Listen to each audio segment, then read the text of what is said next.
Bismillahirrahmanirrahim. Assalamualaikum warahmatullahi wabarakatuh. Alhamdulillah, alhamdulillahi wassalatu wassalamu ala rasulillah wa ala alihi wa ashabihi wa man walah wa la hawla wa la quwata illa billah. Alhamdulillah, para pemirsa sekalian yang dimuliakan Allah Subhanahu wa taala.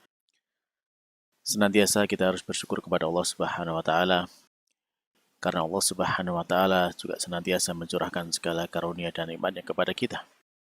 Dan terlebih lagi pada kesempatan kali ini, insya Allah kita akan melanjutkan kembali pelajaran kita terkait dengan pelajaran yang sangat penting, yaitu pelajaran bahasa Arab. Yang mana dengan bahasa Arab inilah kita kemudian bisa menghadap kepada Allah Subhanahu wa taala. Kita beribadah kepada Allah Subhanahu wa taala, khususnya ketika kita sedang menjalankan ibadah yang paling utama dalam agama kita, yaitu ibadah sholat. Maka dalam sholat, ya kita harus dengan menggunakan bahasa Arab, dan tentunya kalau kita bisa memahami bahasa Arab dengan baik, khususnya ketika misalkan sholat dan sebagainya, maka itu akan menjadikan ibadah kita insya Allah lebih khusyuk dan lebih mudah diterima oleh Allah Subhanahu wa taala.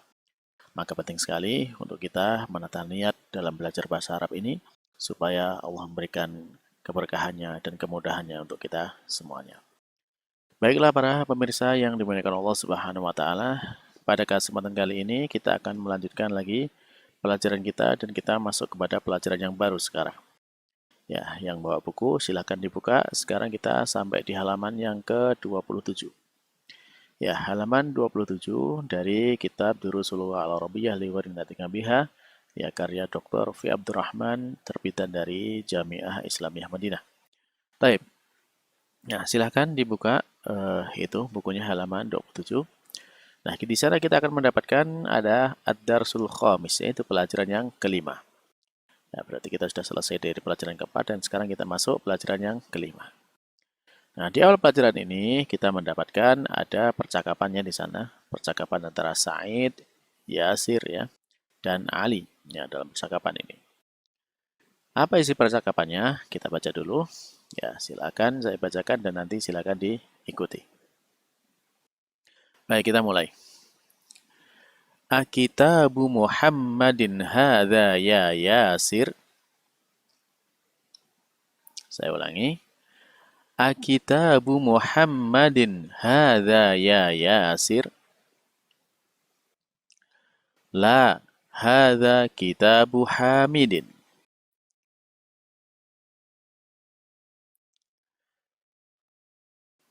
Lanjut. Aina kitabu Muhammadin?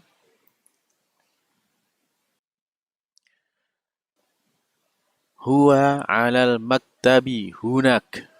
Ya, hunaka. Ya. Kita ulangi. Huwa alal maktabi hunaka. Nah, selanjutnya. Aina daftaru Ammarin? Huwa ala maktabil huwa alal maktabil mudarrisi.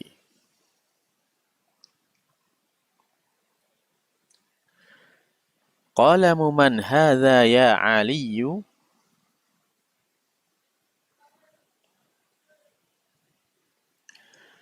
Hadha qalamul mudarrisi. Aina haqibatul mudarrisi?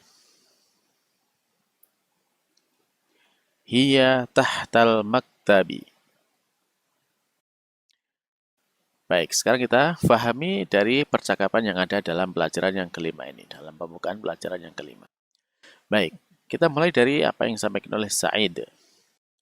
Sa'id mengatakan di sana, akitabu. Ya, ingat A di sini ada huruf hamzah di depan. A, ya artinya ada pertanyaan apakah yang menunjukkan ini memastikan. Apakah? Ya, ketika ada pertanyaan A, jawabannya itu adalah na'am atau la. Iya atau tidak. Maka pertanyaannya, akitabu.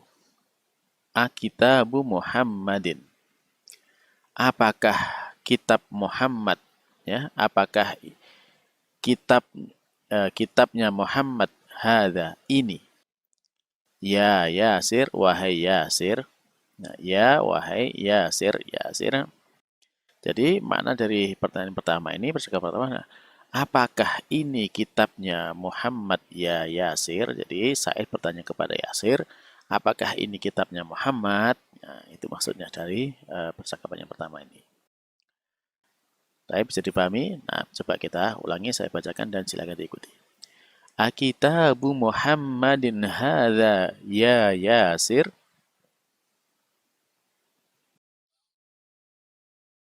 Nah, jawabannya dijawab sama Yasir, la, tidak. Eh, bukan, ini berarti bukan kitabnya Yasir. Hadza kitabu Hamidin. Ini kitabnya Hamid. Nah, hadza kitabu Hamidin. Nah, kita ulangi dan saya bacakan, silahkan diikuti. La, hadza kitabu Hamidin.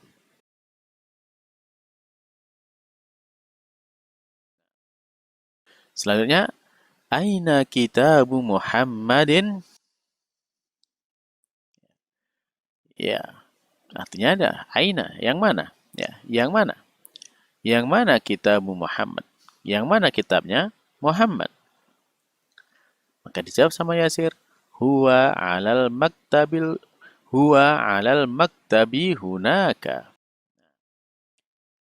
Huwa, ya, kitab itu alal maktabi, di atas meja, hunaka, yang di sana. Nah, meja yang di sana, hunaka di sana. Maksudnya, aina daftaru Ammarin? Yang mana buku tulisnya Ammar? Nah, dijawab sama Yasir, huwa ala maktabil mudarrisi. Ya, bukunya Yasir. Bukunya siapa? Ya, ini bukunya Ammar, ya. Huwa, dia itu, maksudnya bukunya Ammar. Bukunya Ammar ala maktabil mudarrisi, di atas mejanya guru. Nah, bukunya Ammar di atas mejanya guru. Kemudian Sa'id bertanya lagi, qalamu man hadha ya Aliyu? Pena siapa ini, wahai Ali? Wahai Ali. Maka di sana jawab sama Ali, hadza qalamul mudarrisi. Ya. Ini adalah pulpennya atau penanya guru. Kemudian Said bertanya lagi, aina hagibatul mudarrisi? Mana tasnya guru? Tasnya Pak Guru. Maka dijawab sama Ali, hiya, ya, kata ganti perempuan, karena di sana hagibah, menggantikan hagibah dari tas itu, ya. Tas itu tahtal maktabi, di bawah apa? Di bawah meja. Nah, baik. Ini makna dari percakapan yang kita pelajari. Insya Allah bisa dipahami, ya. Ya. Jadi kalau kita ulangi lagi maknanya, ya, pertama dari baris pertama itu, ya, di sana Sa'id bertanya, apakah ini kitab Muhammad wahai Yasir? Nah, dijawab sama Yasir, tidak. Ini adalah kitabnya Hamid. Nah, berikutnya, ya, Said bertanya lagi, yang mana kitabnya Muhammad? Dijawab sama Yasir, ya, kitabnya Muhammad ada di atas meja yang di sana. Said bertanya lagi, aina daftaru Ammarin? Ya, di mana buku tulisnya Ammar? Maka dijawab sama Yasir, yaitu buku tulisnya Ammar ada di atas mejanya guru, meja Pak Guru. Nah, terus Said bertanya lagi, nah, pena siapa ini? Wahai Ali. Nah, dijawab sama Ali, ini adalah penanya Pak Guru. Nah, kemudian Said bertanya lagi, mana tasnya Pak Guru? Nah, di mana tasnya Pak Guru? Maka dijawab sama Ali, tas itu ada di bawah meja. Nah, baik. Nah, dari percakapan yang sudah dipelajari ini, ya, mudah-mudahan bisa dipahami dengan baik, ya, apa yang ada di dalamnya. Dan kita lanjutkan sekarang dengan mengambil beberapa penjelasan yang bisa kita ambil dari percakapan yang singkat ini. Nah, silakan diperhatikan di dalam percakapan. Di sana ada kata Kitabu Muhammadin. Kemudian ada kitabu hamidin. Kemudian ada kata daftaru ammarin. Terus setelahnya ada maktabil mudarrisi. Setelahnya ada qalamul mudarrisi. Nah, dan ada lagi kata hakibatul mudarrisi. Nah, perhatikan kata-kata itu. Perhatikan kata-kata itu. Maka itu sebenarnya itu semua kata-kata itu tersusun dari dua kata ya. Dua kata akan tapi menunjuk kepada makna satu makna. Jadi contohnya misalkan Kitabu Muhammad, yaitu kitabnya Muhammad. Ya. Kemudian ada Kitabu Hamidin, kitabnya Hamid. Nah, kemudian ada di sana juga Daftaru Ammarin, buku tulisnya Ammar. Nah, kemudian ada Maktabul Mudarris, mejanya Pak Guru. Terus ada Qalamul Mudarris, ya tasnya Pak Guru. Dan ada juga Hakibatul Mudarris, ada tasnya Pak Guru. Nah, mengapa demikian? Ya, inilah kalau dalam bahasa kita disebut dengan kata majmu' ya, kata yang tersusun dari lebih dari satu kata. Nah, dalam istilahnya bahasa Arab, ini dikenal dengan istilahnya ada idhofah, ya, mudhof dan mudhof ilaih. Kalau kita lihat di kata-kata tadi ya, dari Kitabu Muhammad, Kitabu Hamid, kemudian ada Daftaru Ammar, ya, kemudian juga ada kata Qalamul Mudarris, ada Hakibatul Mudarris. Nah, perhatikan di sana. Itu semua tersusun dari dua kata. Nah, kata yang pertama, ya seperti Kitabu, Daftaru, Qalamu, ya, itu dinamakan dengan mudhof, ya, mudhof. Namanya adalah mudhof dalam bahasa Arab. Kemudian yang kata berikutnya Muhammadin atau Hamidin atau Ammarin. Nah, di situ kemudian disamakan mudhof ilaih, ya, mudhof ilaih. Nah, bagaimana penggunaannya ini? Ya, kata mudhof ilaih. Ini sekali lagi menunjukkan kata majmu' ya, kata majmu' yang menunjukkan makna satu benda tapi tersusun dari lebih satu kata. Nah, terus bagaimana penulisannya? Ya seperti ini penulisannya. Tadi sudah kita lihat di sana. Semua kata-kata pertama. Kata pertama itu ya kata benda yang ditulis oleh tanpa tanwin dan tanpa alif lam. Ya. Tanpa tanwin dan tanpa alif lam. Sehingga kitabu, daftaru, qalamu, hakibatu, ya, maktabu. Nah, semuanya itu tanpa tanwin dan juga tanpa alif lam. Baru kemudian yang berikutnya itu ya ditulis dengan ciri isimnya, yaitu dengan tanwin ataukah dengan alif lam. Kita dapatkan di sana ada contoh Muhammadin, Hamidin, ya, Ammarin, kemudian al-mudarris. Nah, jadi seperti ini. Ini adalah penggunaan mudhof ilaih, yaitu maknanya menunjukkan kata majmu' ya, satu benda yang tersusun dari lebih satu kata. Nah, sehingga dalam memahami yang seperti ini bisa difahami sebagai istilahnya apa namanya?